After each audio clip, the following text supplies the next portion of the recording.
Good evening বন্ধুরা, আশা করছি আপনারা প্রত্যেকেই খুব ভালো আছেন। আমরা পুরীতে এসেছি 3 দিন হয়ে গেল, আর আশেপাশের অনেক কিছুই এখনো দেখা বাকি। তাই আজও কিন্তু আমরা খাওয়া দাওয়ার পর একটু রেস্ট নিয়ে সকলে রেডি হয়ে নিয়েছি ঘুরতে যাব বলে। দেখুন, আমাদের সঙ্গী সাথীরা সকলেই কিন্তু প্রায় রেডি হয়ে চলে এসেছে, আর এখান থেকে আমরা কিন্তু গাড়ি বুক করে নেব, আর তারপর বেরিয়ে পড়ব আশেপাশে সাইট সিনগুলো দেখবার উদ্দেশ্যে। দেখা যাক আজ ঠিক কি কি আপনাদের সঙ্গে শেয়ার করতে পারি। সাথে থাকুন আর দেখতে থাকুন মৌসুমীজ ওয়ার্ল্ড। আপনারা কিন্তু আজ আমার সাথে থাকলে বেশ ভালো ভালো দর্শনীয় কিছু দেখতে পাবেন। প্রথমেই দেখিয়ে নিই, প্রথম যেদিন আমরা এখানে এসেছি তারপর থেকে কিন্তু এদের সঙ্গে কেমন একটা আতিথেয়তা গড়ে উঠেছে। প্রত্যেক দিন সকালে ঘুম ভাঙার সাথে সাথে এদের দর্শন পাওয়া যায়। ঠিক সন্ধে নামার পর অবধি কিন্তু ওরা এখানেই থাকে। যেহেতু আমাদের রান্নাবান্না সবটাই নিচের দিকেই হয়, তো এখানেই কিন্তু ওরা অপেক্ষা করে খাবারের জন্য। সারাটা দিন কিন্তু ওদের নতুন নতুন মানুষদের সাথে ভালোই কাটে। আর দেখুন, আমাদের গাড়ি চলে এসেছে, আমরা কিন্তু গাড়িতে উঠেও পড়েছি। এবার অপেক্ষা গাড়ি পূর্ণ হওয়ার। গাড়িতে একটা লিমিট রয়েছে, এখানে 10 জনের কমে কিন্তু গাড়িতে করে কাউকে নিয়ে যাওয়া হবে না। তাই যতক্ষণ না 10 জন হচ্ছে আমরা অপেক্ষা করছি। আমাদের কিন্তু পর বেশ কয়েকটা গাড়ি রয়েছে, এতেই আমরা কিন্তু এবার বেরিয়ে পড়ব। দেখুন, গাড়ি ছেড়েও দিয়েছে, আর আমরা চলেছি এক অজানার উদ্দেশ্যে। দেখা যাক কি কি দেখা যায় আজ। পুরীতে আসার সময় যখন থেকে বাসে উঠেছি এবং বাস ছেড়েছে, আমাদের কিন্তু দারুণ আনন্দে কাটছে সময়।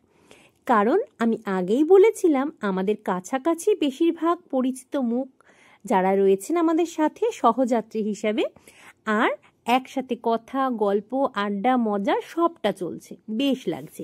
আর পথগুলো দেখুন কি সুন্দর।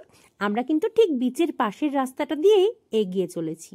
দারুণ লাগে। নতুন ছোট ছোট ঝাউ গাছ কিন্তু লাগানো হয়েছে রাস্তার দুপাশ দিয়ে। আর এখনো গাছগুলো যদিও ছোট অনেকটা, দেখতে কিন্তু দারুণ লাগছে। রাস্তাটাও দেখুন, এখন যেহেতু একেবারেই দুপুরের পর সবে বিকেল নেমেছে, এখন কিন্তু রাস্তাটা বেশ ফাঁকা। বিচে যদিও এখনো 2-1 লোক দেখা যাচ্ছে, রাস্তাঘাট কিন্তু খুব একটা জমজমাট হয়ে ওঠেনি এখনো। আমরা এগিয়ে চলেছি, দেখা যাক কতক্ষণে আমাদের গন্তব্যে আমরা পৌঁছাতে পারি। আমার কিন্তু অজানা রাস্তায় এসে, অজানা জায়গায় এসে চারপাশের পরিবেশটা দেখতে খুব ভালো লাগে। আশা করি আমার মতো অনেকেই সহমত প্রকাশ করবেন। নতুন জায়গায় চারপাশটা চিনতে জানতে সবারই কিন্তু বেশ লাগে। দেখুন এখানকার বাড়ি, দেখুন আমি ভিডিওর মাধ্যমে তুলে ধরার চেষ্টা করছি।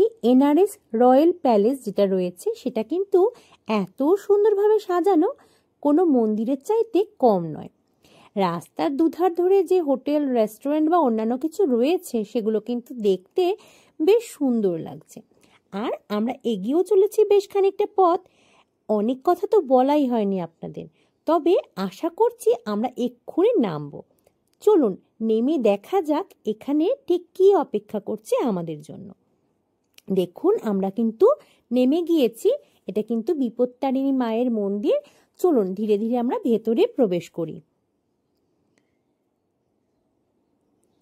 আমাদের সঙ্গে যারা এসেছেন তারা অনেকেই কিন্তু এগিয়ে গেছেন। চলুন ভেতরে যাওয়া যাক। জানি না ভেতরে গিয়ে ভিডিও বা ফটো তোলার কোনো পারমিশন পাবো কিনা, তবে যতক্ষণ না বকা খাচ্ছি ততক্ষণ কিন্তু চেষ্টা করব আপনাদের সঙ্গে সবটা শেয়ার করতে। আমরা ধীরে ধীরে মন্দিরের একেবারে কাছেই চলে এসেছি, আর মায়ের মূর্তি দর্শন করব এবং দর্শন করাবো আপনাদেরও। চলুন ভেতরে যাওয়া যাক। দেখছেন এখানে কিন্তু বেশ মানুষজনের ভিড় রয়েছে, আর একেবারে ভেতরে চলে এসেছি আমি। আর মায়ের মূর্তি দেখে নিন। প্রথম অবস্থায় দেখে আমি যদিও ভেবেছিলাম এটা কিন্তু মা কালী মূর্তি, কিন্তু না, এটা মা বিপত্তারিণীর মূর্তি। দেখুন কত সুন্দর। কাছ থেকে কিন্তু খুব সুন্দর লাগছিল। যদিও খুব কাছে যাওয়ার পারমিশন নেই, এখানে কিন্তু কাঠের দরজার মতন করে আটকানো রয়েছে। ভেতরে কিন্তু জগন্নাথ দেবেরও মূর্তি রয়েছে। এই মূর্তিটাও কিন্তু রয়েছে অসাধারণ। এই যে জায়গাটা, এটা কিন্তু কাঠের বিভিন্ন রকমের কারুকার্য করা, যেটা দেখতে সামনে থেকে অসাধারণ লাগছিল।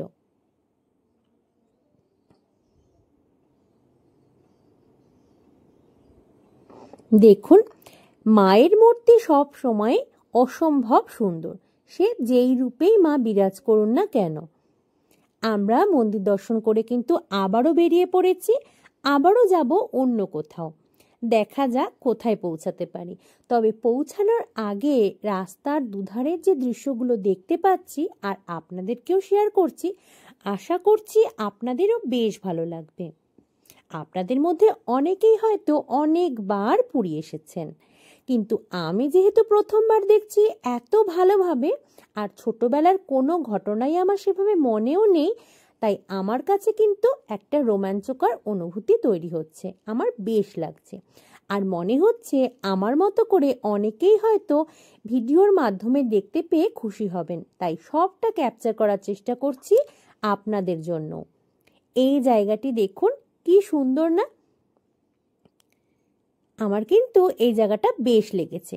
আর তার চেয়েও যেটা বেশি ভালো লেগেছে, দেখুন দুর্গাপুজো তো শেষ হয়ে গেছে, তারপরেও চারপাশে কাঁসের শাড়ি ফুটে রয়েছে, খুব সুন্দর লাগছিল। খালি চোখে যতটা সুন্দর লাগছিল ভিডিওর মাধ্যমে হয়তো সেভাবে শেয়ার করা সম্ভব নয়, কিন্তু যতটুকু সম্ভব সেটুকু আপনারাও দেখুন, আশা করছি আপনাদের ভালো লাগবে। বেশ অনেকটা জায়গা জুড়ে একই প্যাটার্নে কিন্তু এই বাংলোগুলো রয়েছে, যেটা দেখতে অসাধারণ লাগছিল। গাড়ি চলেছে এগিয়ে, কিন্তু এই রাস্তাগুলো যেন শেষই হচ্ছে না। দেখুন একইভাবে কিন্তু এই বাংলোগুলো দেখা যাচ্ছে অনেকটা জায়গা জুড়ে। এবার আমরা বেশ খানিকটা এগিয়েই পড়েছি, তো এগিয়ে গিয়ে দেখা যাক আর কি কি সৌন্দর্য অপেক্ষা করে রয়েছে আমাদের জন্য। কিছু বিষয় তো একেবারেই শেয়ার করা হয়নি আপনাদের সাথে, তাই চলুন সেই বিষয়টা জানিয়ে দিই। যেদিন আমরা জগন্নাথ মন্দিরে পুজো দিতে গিয়েছিলাম, প্রথমত আমাদের ফোন তো জমা দিতে হয়েছিল, যার কারণে ভেতরের কোনো আপডেট আপনাদের দেওয়া সম্ভব হয়নি আমার পক্ষে। ভেতরে গিয়ে আমরা পড়লাম মস্ত এক লাইনে। যদিও আমাদের একজনের মাধ্যমেই কিন্তু আমরা গিয়েছিলাম, যার কারণে কষ্টটা তুলনামূলক কম হয়েছিল, কিন্তু তবুও লাইন ছিল মারাত্মক। তাই আমাদের বাস যাত্রী যারা ছিলেন বেশিরভাগই কিন্তু লাইন থেকে বেরিয়ে এসেছিলেন। আমরা মোট 11 জন একেবারে গর্ভগৃহের মধ্যে ঢুকে জগন্নাথ দেব দর্শনের সুযোগটা পেয়েছিলাম। যেই চিড়েচাপটা ভিড়ে আমি পড়েছিলাম, তাতে মনে হয়নি যে প্রাণ নিয়ে বাড়ি ফেরা আর সম্ভব হবে, কিন্তু করুণাময় ঈশ্বরের অনেক কৃপা যে আমি খুব কাছ থেকে ঈশ্বর দর্শন করতে পেরেছি এবং সুস্থ শরীরে বেরিয়ে আসতে পেরেছি। ওখানে গিয়ে আমরা কিন্তু রন্ধনশালাও দেখেছিলাম, যেটা আমার খুবই সুন্দর লেগেছে। জানেন তো, ওখানে রন্ধনশালায় অনেকগুলো উনানে রান্না হয়। ওখানে শুনেও ছিলাম সম্ভবত 108টা উনুন এরকম আছে। আমি যদি ভুল বলে থাকি আর কেউ সঠিক জেনে থাকেন একটু ধরিয়ে দেবেন। আমি যতটুকু শুনেছি 108টা উনুনে। আর 56 ভোগ কিন্তু জগন্নাথ দেবকে নিবেদন করা হয় রোজ। সেখানে নিরামিষ রান্নারই ব্যবস্থা করা হয়ে থাকে। আর সমস্ত যে রান্না করা হয় সবটাই কিন্তু নিজের হাতে মানে যারা সেবায় নিয়োজিত রয়েছেন তারা নিজের হাতে কেটে পরিষ্কার করে বাটনা করে তবে রান্নাটা করা হয়। ওখানে কিন্তু কোনো রকম মিক্সারে ব্যবহার করা হয় না, বা গুঁড়ো মশলাতেও কোনো রকম রান্না কিন্তু হয় না। আর সবচেয়ে মজার ব্যাপার যেটা, রান্না কিন্তু পরস্পর অনেকগুলো মাটির পাত্রে করে রান্না করা হয়, আর ওপরের যে পাত্রটা সেটাই সবার আগে রান্না হয়। চলুন, কথা বলতে বলতে আমরা কিন্তু আবারও নেমে পড়েছি, আর এখানেও আরও একটা দেখবার মতন জায়গা রয়েছে, সেখানেই আমরা প্রবেশ করছি। চলুন ভেতরে যাওয়া যাক আর দেখে নেওয়া যাক এখানে আমাদের জন্য ঠিক কি কি অপেক্ষা করে রয়েছে। এখানে দেখেছেন মাটিটা কিন্তু লাল। বাঁকুড়ার দিকের মাটি লাল হয় শুনেছি, তবে পুরীর মাটিও যে লাল, অর্থাৎ ভুবনেশ্বরের এই দিকের মাটিও যে লাল, সেটা কিন্তু আমার সঠিক জানা ছিল না, এই প্রথমবার জানতে পারছি। আমাদের গাড়ি কিন্তু আমাদের আশ্রমের বেশ কিছুটা আগেই নামিয়ে দিয়েছে, কাজেই বাকিটা পথ আমাদের হেঁটেই এগোতে হবে। আর আপনারা দেখতেই পাচ্ছেন রাস্তার আশেপাশে কিন্তু আরো অনেক যানবাহন অপেক্ষা করছে যাত্রীদের নামিয়ে। তো আমরা এগিয়ে যাচ্ছি, দেখুন পেছনের রাস্তাটাও দেখিয়ে দিই আপনাদের। আমরা কিন্তু সকলেই নেমে পড়েছি, আর এগিয়ে দেখা যাক এই আশ্রমটা কেমন আর এখানে আমরা কি কি দেখতে পাই। প্রথমেই কিন্তু আমরা বজরংবলী দেবকে দেখে ফেলেছি, আর তারপরে চলুন এগিয়ে যাই। এখানে কিন্তু প্রচুর যানবাহন রয়েছে আশেপাশে, আর রাস্তার পাশ দিয়ে কিন্তু বেশ কিছু দোকানও চোখে পড়েছে। সেই ব্যাগের দোকান, খেলনার দোকান, এই সমস্ত দোকানগুলো দেখতে দেখতেই আমরা কিন্তু আশ্রমের একেবারে কাছে চলে এসেছি। আর দেখুন ষণ্ড মহারাজ, আর এদিকেও রয়েছে হনুমানজি। এখানে কিন্তু আমি আসার থেকে শুধুমাত্র বাদরই চোখে পড়েছে, এই প্রথমবারের জন্য হনুমান দেখতে পেলাম। যাই হোক, দেখছেন এখানে কিন্তু এখনো লোকজন রয়েছে যথেষ্ট, আর গাড়ি ঘোড়াও দেখছেন সবাই অপেক্ষা করছে যাত্রীদের নামিয়ে। আমরা কিন্তু চলে এসেছি। আর প্রথমে দেখিয়ে দিই নামটা, এটা রয়েছে শ্রী গৌরবিহার আশ্রম। এটা কিন্তু পুরীর মধ্যেই রয়েছে। আর চলুন এবার আমরা ভেতরে যাব আর দেখে নেব এখানে কি কি রয়েছে। সামনে কিন্তু রয়েছে যথেষ্টই ভিড়।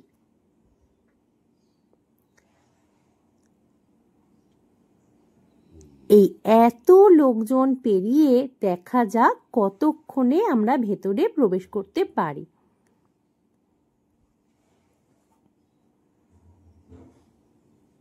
ধীরে ধীরে আমরা এগিয়ে চলেছি, আর বেশ ভালো লাগছে। মন্দিরের একটু আধটু অংশ কিন্তু এখন থেকে চোখে পড়ছে, আর সেটা বেশ আকর্ষণীয়।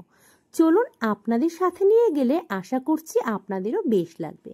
এখানে কিন্তু রয়েছেন গণপতি বাপ্পা। মূর্তিটা বেশ অন্যরকম, কিন্তু বেশ ভালো লাগছে।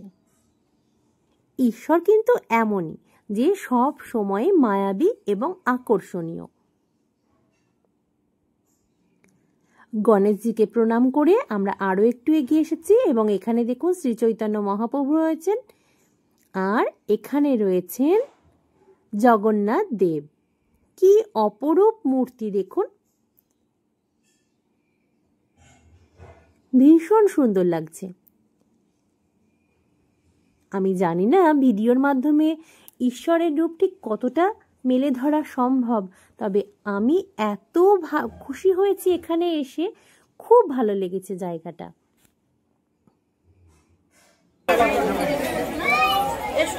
যথেষ্ট ভিড় রয়েছে চারপাশে, তাই এগুলো একটু মুশকিল হচ্ছে, আর সঠিকভাবে সেটা আপনাদের সামনে তুলে ধরাটাও বেশ মুশকিল। তবু যতটুকু আমার পক্ষে তুলে ধরা সম্ভব চেষ্টা করবো। এখানে যেহেতু মোবাইল বা ক্যামেরার কোনো রকম বাধা নিষেধ, তাই আমি অবশ্যই চেষ্টা করছি যতটুকু সামনে আমার পক্ষে এগোনো সম্ভব হয় এবং যতটুকু ক্যাপচার করা সম্ভব এই মুহূর্তে দাঁড়িয়ে, সেই সবটা কিন্তু আপনাদের সঙ্গে শেয়ার করব।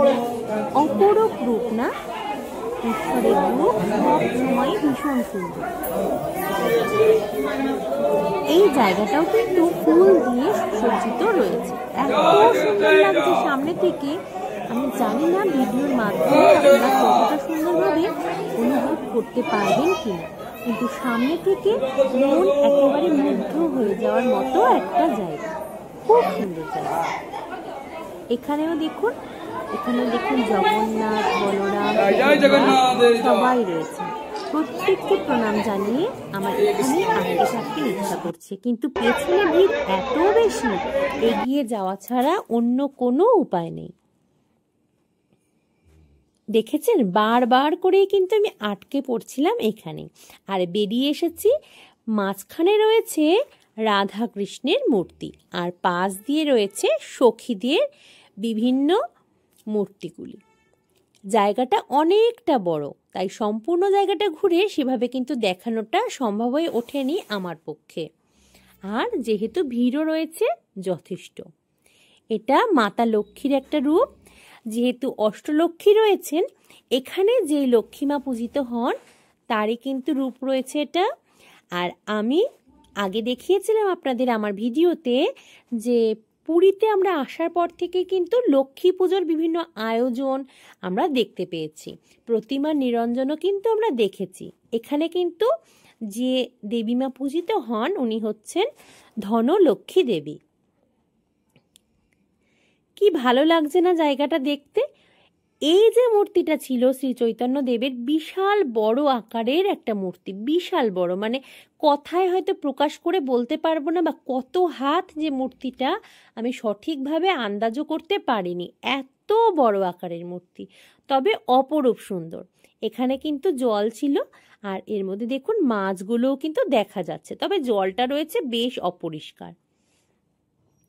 আর দেওয়ালের গা বেয়ে দেখুন কি অপরূপ কারুকার্য। আমি পুরীতে আসার পর যে কটা মন্দির এখনো অবধি দেখতে পেরেছি, এই যে কারুকার্যগুলো এগুলো কিন্তু আমাকে ভীষণ কাছে টেনেছে, ভীষণ আকর্ষণীয় লেগেছে আমার। এত সুন্দর নিখুঁত হাতে ছোট ছোট মূর্তিগুলোকে এত সুন্দরভাবে ফুটিয়ে তোলা হয়েছে, দেয়ালের কারুকার্যগুলো এতই সুন্দর, বেশ লাগছে দেখে। আসলে এই যে জায়গাটা, এই যে আশ্রমটায় আমরা এসেছি, গৌড় আশ্রম, এখানে ঘন্টার পর ঘন্টা কিন্তু সুন্দরভাবে দেখে কাটিয়ে ফেলা কোনো ব্যাপারই নয়। এত সুন্দর একটা জায়গা, এত নিরিবিলি একটা জায়গা, এত মানুষজন রয়েছেন, তা সত্ত্বেও কিন্তু বেশ লাগছে। এখানে ভোলা মহেশ্বরকে দেখুন কি সুন্দর ধ্যানে মগ্ন। এইভাবেই কিন্তু এই পুরো জায়গাটাকে সুসজ্জিত করে রাখা হয়েছে।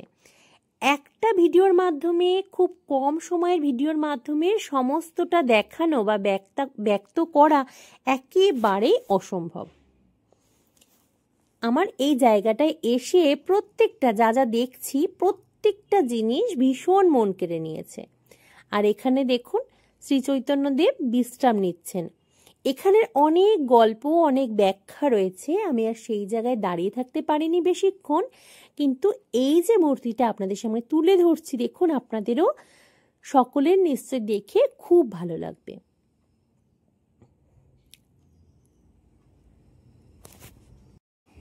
অনেক আগের থেকে কোনো রকম পূর্ব পরিকল্পনা ছাড়াই আমরা জগন্নাথ দেবের ধাম পুরীতে এসে পৌঁছেছি। আর পৌঁছানোর পর থেকে আমরা এত কিছু সুন্দর সুন্দর মুহূর্ত দেখেছি, উপভোগ করেছি, সেটা কিন্তু কথায় ব্যাখ্যা করা একেবারেই অসম্ভব। এত ভালো লেগেছে সব কিছু।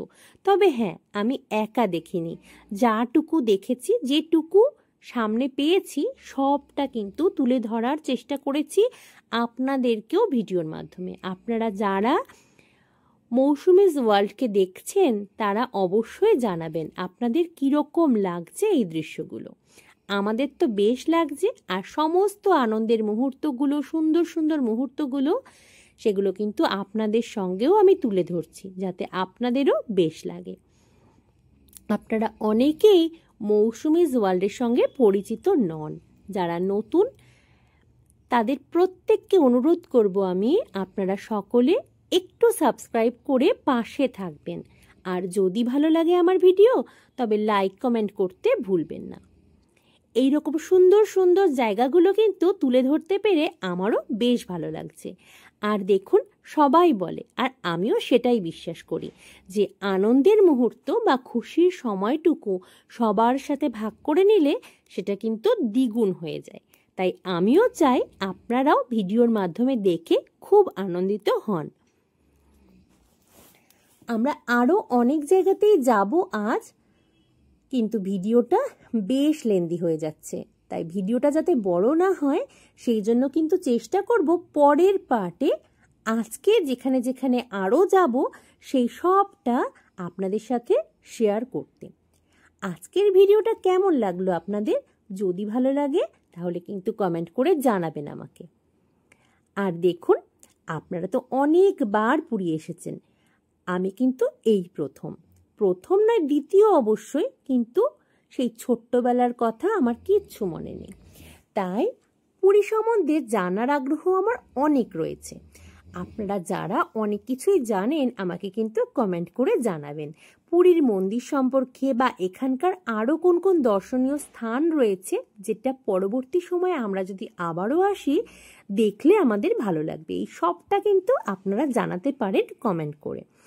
আজকের মতো ভিডিওটা আমি এখানেই শেষ করব।